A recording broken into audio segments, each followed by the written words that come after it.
देखिए आज अपना लास्ट चैप्टर है इसका प्रोबेबिलिटी। प्रोबेबिलिटी बता रहा हूँ। प्रोबेबिलिटी में क्या है? प्रोबेबिलिटी एक संभावनाओं का खेल है। ठीक है। अब कुछ कंडीशन ऐसी होती हैं जैसे कि मान लीजिए कॉइन अनबायस्ड कॉइन है।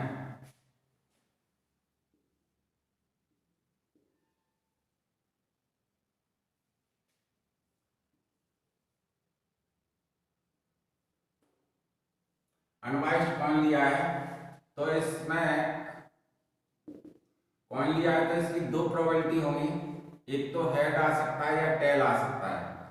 ठीक है। हेड और टेल आने की प्रोबेबिलिटी इसकी दो तरह से, टोटल आउटकम्स हैं इसके to. Total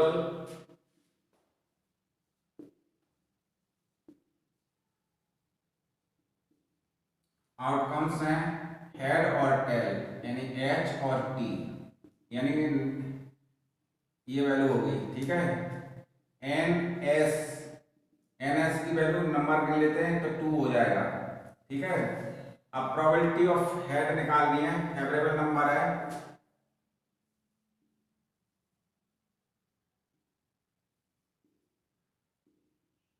favourable number number है आपका हेड एच, तो इसकी एन ई, इसको लिखते हैं एन ई की वैल्यू आ जाएगी 1। ठीक है। R require probability R P equal to N E upon के एन एस, ये फॉर्मूला है। तो एन ई की वैल्यू 1/2, यानी इसकी प्रोबेबिलिटी आएगी 1। लेकिन इस प्रोबेबिलिटी में, क्योंकि ये जब सिक्के को उछाला जाता है उस समय की कंडीशन क्या होती है कि सिक्का जब उछाला जाता है तो उसमें अनबायस्ड कॉइन लिखा हुआ है। अनबायस्ड कॉइन का मतलब है कि ये सीधा खड़ा नहीं होगा, गिरेगा। मतलब या तो हेड की ओर गिर जाएगा या टेल की ओर गिर जाएगा। ठीक है। दो ही प्रोबेबिलिटी आती है इसकी अनबायस्ड कॉइन की। ठीक है। बायस्ड कॉइन की प्रोबेबिलिटी कुछ अलग हो सकती है, लेकिन अनबायस्ड कॉइन की प्रोबेबिलिटी कैसी रहेगी? हेड और टेल में ही रहेगी। ठीक है। अनबायस्ड कॉइन के लिए बात कर रहा हूँ तो इसकी प्रोबेबिलिटी हेड और टेल ही आएगा। अब इसी क्वेश्चन पर लाइकली और इक्वली, देखिए आपको पहले से पता होता है जब कॉइन थ्रो किया जाता है तो उसमें हेड आएगा या टेल आएगा। ठीक है। ये आपको पहले से पता है कि हेड आना है या टेल आना है, तो ये लाइकली कंडीशन बनती है और इक्वली भी है। दोनों इक्वली और लाइकली से मतलब मेरा ये था कि इस कंडीशन पर दोनों कंडीशन फॉलो होती हैं, या तो लाइकली बनेगा या अनलाइकली बनेगा। ठीक है। तो यहाँ पर इसमें क्या है, आपको पहले से पता है कि हेड आएगा या टेल आएगा। ठीक है। इन दोनों प्रोबेबिलिटी में से कोई सा भी एक आना है, ये तो कंफर्म ही होता है कि एक वैल्यू जरूर आएगी। ठीक है। तो ये लाइकली एंड इक्वली कंडीशन है। लाइकली और इक्वली कंडीशन ही फेवरेबल, मतलब सबसे बेस्ट कंडीशन होती है। इसलिए ही जब क्रिकेट खेला जाता है तब भी टॉस किया जाता है तो कॉइन को ही थ्रो किया जाता है। ठीक है। डाइस को थ्रो नहीं करते। डाइस थ्रो करने का मतलब उसकी प्रोबेबिलिटी हाफ नहीं होती, इक्वली नहीं होती। इक्वल नहीं आता कि हेड आएगा या टेल आएगा, ऐसा उसमें कुछ नहीं होता। नंबर्स होते हैं, 6 नंबर उसके फेस बनते हैं, तो 6 फेस में से कोई सा भी फेस आ सकता है तो उसकी प्रोबेबिलिटी 1/6 रहती है। इसलिए ऐसी प्रोबेबिलिटी लेते हैं जिनमें कि इक्वल पॉसिबिलिटी हो। तो ये कंडीशन समझ में आ गया होगा कि ये लाइकली एंड इक्वली कंडीशन है, इसलिए इसको फॉलो करते हैं। ठीक है। तो कॉइन की बात हो गई। अब आता है डाइस।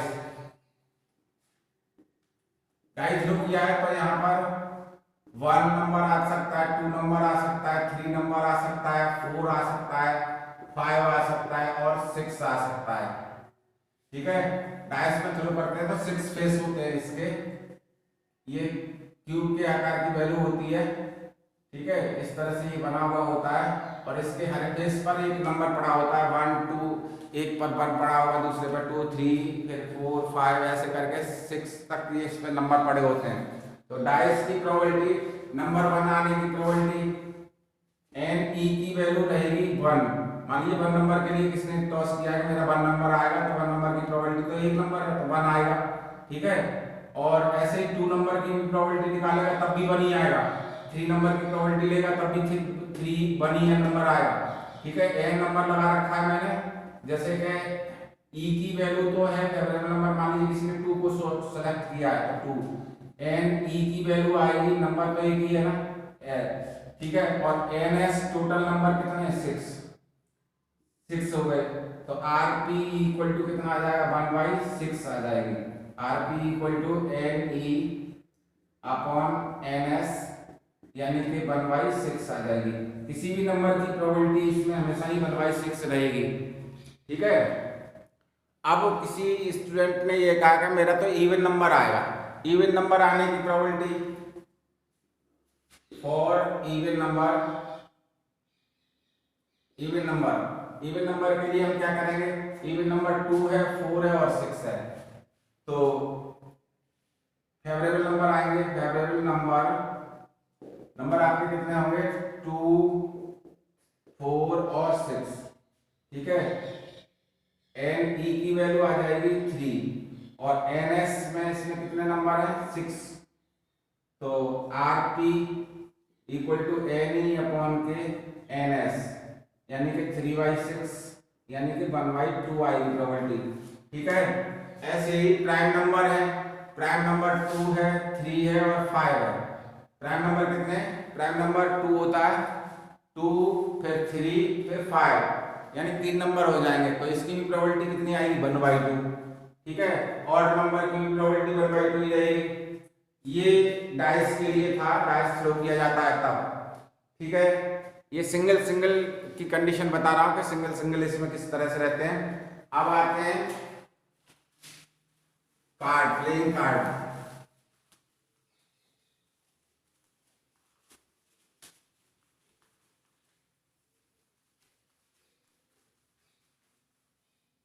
देखिए प्लेइंग कार्ड,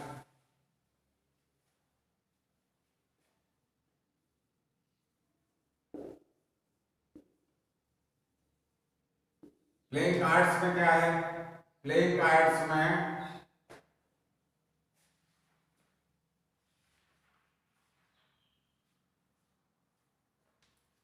इसमें 52 नंबर होते हैं।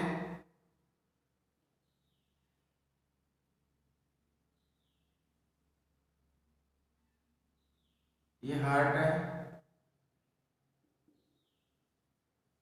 हार्ट के 1 2 3 4 5 6 7 8 9 10 11 को जैक,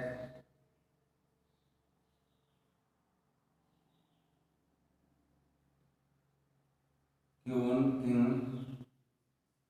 ठीक है। ये 13 नंबर हो गए, 1 2 3 4 5 6 7 8 9 10 11 12 13, 13 नंबर तो इसमें हो जाएंगे, ठीक है। और डायमंड में भी, डायमंड में भी 1 2 3 4 5 6 7 8 9 10 11, 11 को हम जैक कहते हैं, 12 को क्यून और 13 को किंग, ठीक है। अब आते हैं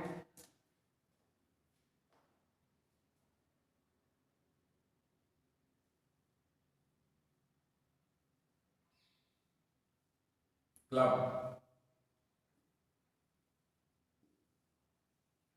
क्लब में भी ऐसे ही 1 2 3 4 5 6 7 8 9 10, फिर Jack,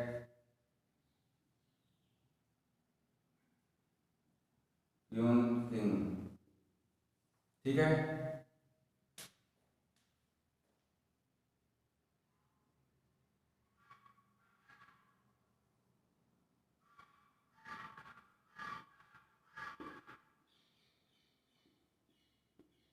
spade 1 2 3 4 5 6 7 8 9 10, Jack, queue, king, ठीक है। ये हैं, ये दोनों रेड कलर के होते हैं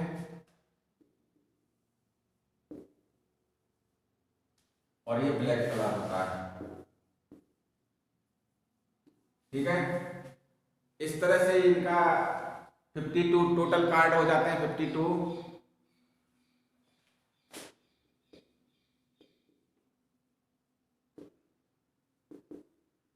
ठीक है। सफल एक वर्ड आता है, उसका मतलब है कि मिक्सअप कर देना, अच्छी तरह से मिक्सअप कर देने को सफल कहते हैं, ठीक है ना। तो इसको अच्छी तरह से मिक्सअप कर दिया जाता है और फिर कोई कार्ड निकाला जाता है, उस कार्ड के लिए देखा जाता है कौन से। तो ये टोटल कार्ड 52 हो जाएंगे, ठीक है।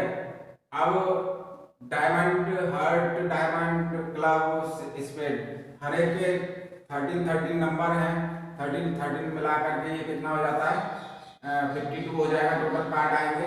अब किसी की भी प्रोबेबिलिटी निकालनी है, जैसे मान लीजिए डायमंड एस दिया हुआ है, या डायमंड का नंबर 10 दिया हुआ है, या जैक दिया हुआ है। Find the probability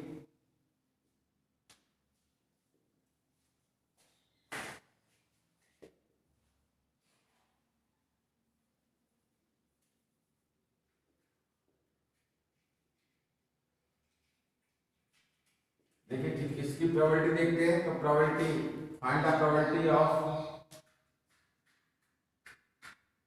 Jack, red jack. तो रेड जैक इसमें कितने आएंगे, रेड जैक होंगे, एक तो इसमें रेड है और एक इसमें रेड है, ठीक है। तो 2 तो फेवरेबल नंबर हो जाएंगे। एन ई की वैल्यू आएगी 2 और एन एस टोटल नंबर है 52। R P required probability N E upon के एन एस, एन ई की वैल्यू 2 और एन एस की वैल्यू 52, यानी कि 1/26। इसकी प्रोबेबिलिटी 1/26 आएगी। इस तरह से इसमें प्रोबेबिलिटी अलग अलग नंबरों की अलग अलग आती है, और यही इसकी कंडीशन थी, ठीक है। अब देखिए नेक्स्ट है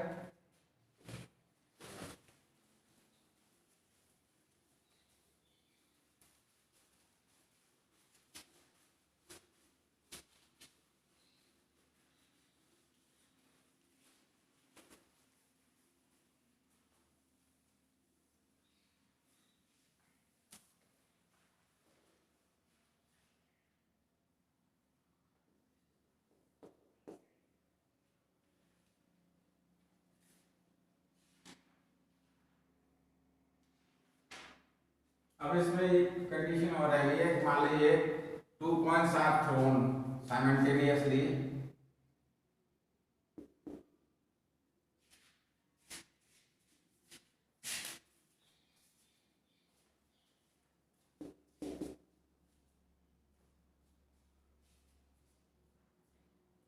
टू कॉइंस थ्रो करते हैं। तो देखिए पहले कॉइन के लिए तो हेड और टेल बना था, दूसरे के लिए हेड और टेल बना था, दूसरी कट के लिए भी हेड और टेल बनेगा,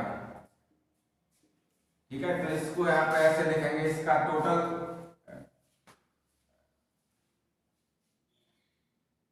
एच टी, एच टी, ठीक है। अब इसको लिखेंगे टोटल आउटकम,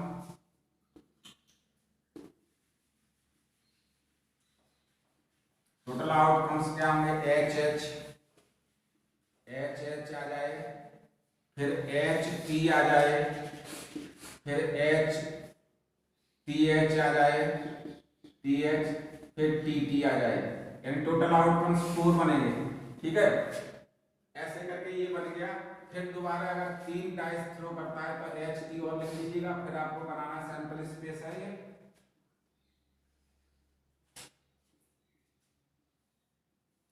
सैंपल स्पेस। इसमें सैंपल स्पेस में एच एच एच, पहले मैंने इसको कर दिया, फिर इसके साथ लूंगा तो एच एच टी, दूसरा बन गया, फिर एच एच टी एच, फिर एच टी टी, ये 4 तो एच के बन गए। फिर अगले वाले बनेंगे 4, टी एच एच, फिर इसके साथ में टी एच टी, ठीक है।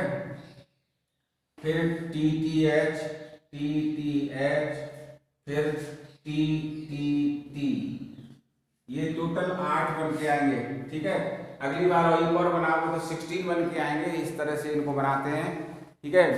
तो इसके बारे में मैंने ये बता दिया। अब देखिए प्रोबेबिलिटी की कंडीशंस देखिएगा, सब कंडीशंस ऑफ प्रोबेबिलिटी।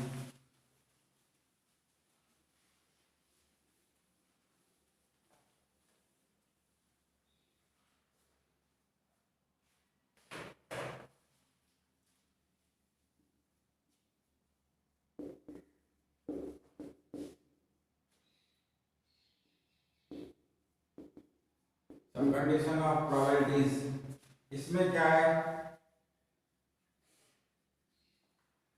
इसकी प्रोबेबिलिटी में, सम कंडीशन ऑफ प्रोबेबिलिटी में क्या कंडीशन बनेगी कि जैसे देखिए अभी मान लीजिए कोई चीज थ्रो की जाती है या कोई भी वैल्यू थ्रो करते हैं, कोई चॉइस या डाइस थ्रो कर रहे हो या कुछ भी कंडीशन कर रहे हो, तो उसकी प्रोबेबिलिटी कहाँ तक होगी, प्रोबेबिलिटी निकलती है, फर्स्ट है 0 के इक्वल हो सकती है पी एन ई लिखता हूँ इसको, और या फिर पी ई लिख देता हूँ पी ई, और ये 1 या तो 1 हो सकती है या 0 हो सकती है या इनके बीच में हो सकती है, ठीक है, कभी भी नेगेटिव नहीं होगी प्रोबेबिलिटी। अगर नेगेटिव प्रोबेबिलिटी आ रही है तो यानी कि हमारे क्वेश्चन गलत हुआ है, ये ध्यान रखना है। और प्रोबेबिलिटी 0 से लेकर के 1 तक होती है, 0 और 1 के बीच में ही रहेगी, कभी भी प्रोबेबिलिटी इससे ज्यादा नहीं होगी। और दूसरी कंडीशन है पीई प्लस पीई डैश, किसी इवेंट के होने की प्रोबेबिलिटी और ना होने की probability, event happened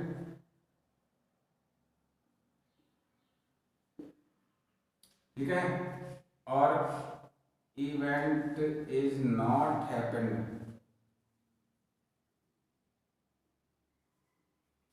equal to 1 होता है, किसी की प्रोबेबिलिटी होने की और ना होने की, ठीक है, कैसी रहती है कि 1 के इक्वल होगी, यानी जैसे कि मान लीजिए किसी प्रोबेबिलिटी इवेंट होने की प्रोबेबिलिटी है 1 है, तो ये वैल्यू ना होने की 0 हो जाएगी, और या फिर जैसे देखिए P E plus P E dash equal to 1 है, सॉल्यूशन में देखिएगा अगर पीई की वैल्यू 1/2 है, 1/2 plus P E dash equal to 1, तो P E dash equal to 1 minus 1/2 यानी कि 1/2, पीई डैश की वैल्यू ये आ जाएगी, ठीक है। होने की और ना होने का सम जो है प्रोबेबिलिटी का हमेशा ही 1 रहता है। तो प्रोबेबिलिटी में ये ध्यान रखना है कि प्रोबेबिलिटी कहाँ तक रहनी है, 0 से लेकर के 1 तक रहनी है, और होने की घटना में से अगर 1 में से ना होने की घटना को माइनस कर देंगे तो इवेंट के ना होने की घटना आ जाएगी, ठीक है। बस आज इतना ही है, ये बेसिक थ्योरी थी, कल से मैं एक्सरसाइज कराऊंगा, ठीक है, ओके। तो ये ध्यान रखिएगा, प्रोबेबिलिटी को थोड़ा सा पढ़ ले। एक तो क्या याद करना है कि लाइकली और इक्वली कंडीशन याद करनी है। इसमें लाइकली और इक्वली कंडीशन क्या है, numbers of cards, playing cards में किस तरह से मैंने बताया था, डाइस में किस तरह से बताया था, कॉइन्स में किस तरह से बताया था, ये सैंपल स्पेस बनाना तो कम से कम सभी को आना ही चाहिए, ओके।